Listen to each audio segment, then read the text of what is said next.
Hello, everyone. It's as if terrorists they've really mean Nigeria. They are all out, and it's like it's good business for them, picking up people, picking up citizens, kidnapping, abducting citizens, and forcing the hand of government, to negotiate with them, probably exchange of humongous amount of money going on. And the really sad part about it all is how we are not getting equal, how do I put it now?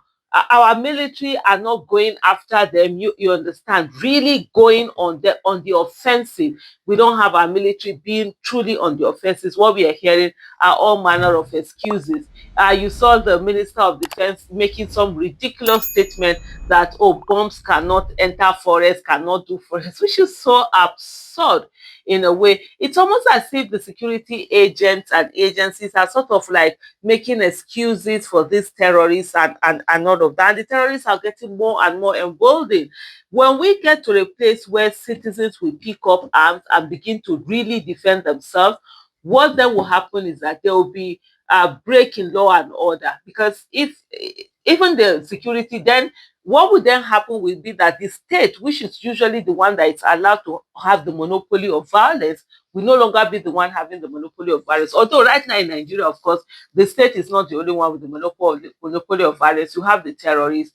By the time our citizens now pick up arms to defend themselves, well, you will now start having warlords all over. So that's why you see maybe this particular area, some people will not take over. They are the ones in charge of it. They will establish their own government and all over. Before you know what's happening, it will only be Abuja that there will be a semblance of government. That's what has happened in a lot of places that you see, places like South Sudan and all of that before, like in Somalia. I don't know what the state of Somalia is right now. And a lot of places where there is breakdown of law and order, constituted authority is gone. People take up the state, they begin to arm themselves, and then everybody now cover their territories, and you see fighting all over. Territories could be things like region or states or within a particular place.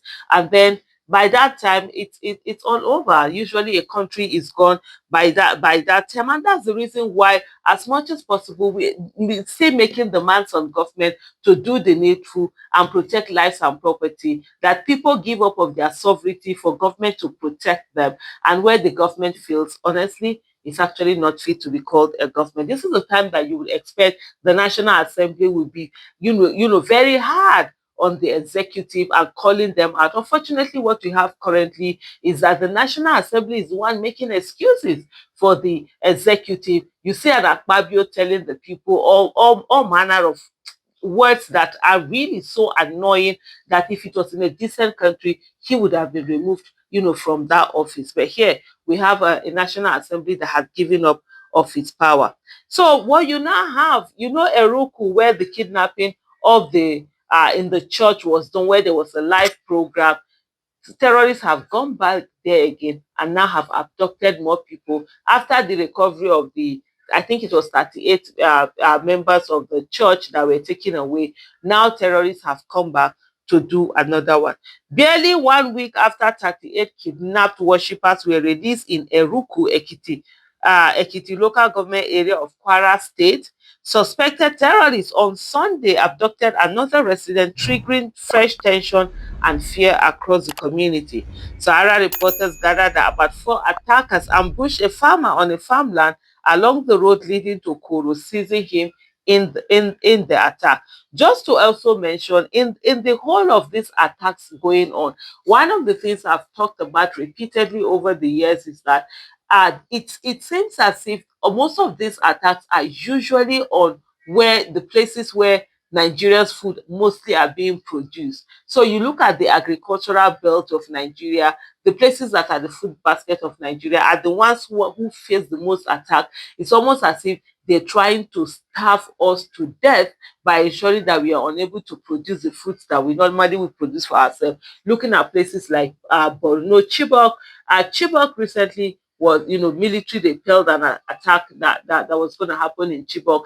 In the last 11 years, Chibok has been attacked over 100 times.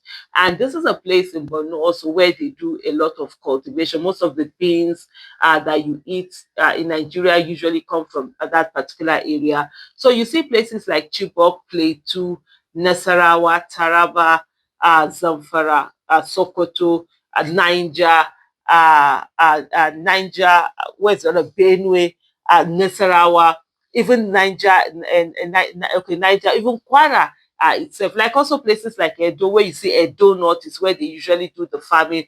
These places are under siege, they are under attack. But yes, as usual, when we talk about these things, people just say, oh, oh, Aisha, yes, what's even her own? This thing, they told them much. You people like bad news and all of that. Well, whether people think it's about whether we liking bad news or not, it's happening now. Everybody is feeling the heat of it. When we were warning about this thing, we literally could have prevented, because you're seeing this is where this whole thing, is leading to, where people are talking about how expensive food is in the market and people not having money, to buy things. A community leader who spoke on the condition of anonymity due to the sensitive nature of the incident confirmed that, saying residents are now living in fear as kidnappers continue to target the area despite negotiations that led to the release of earlier 38 members. The armed men came with cutlasses and AK-47 rifles. The assailants invaded the farmland and kidnapped a man identified as Anas Ansaru, a native of Eruku, before escaping into the bush, the source said. Sahara reporters previously reported that terrorists had reportedly abducted a traditional ruler of Babayagan in the Ifelodu local government area of Kwara State, triggering fresh concerns over the worsening insecurity plaguing communities across the state. Sahara reporters learned that the monarch was kidnapped on Saturday, although details surrounding the incident have been sketchy. Residents have said the attacks happened suddenly, leaving the community in fear and confusion.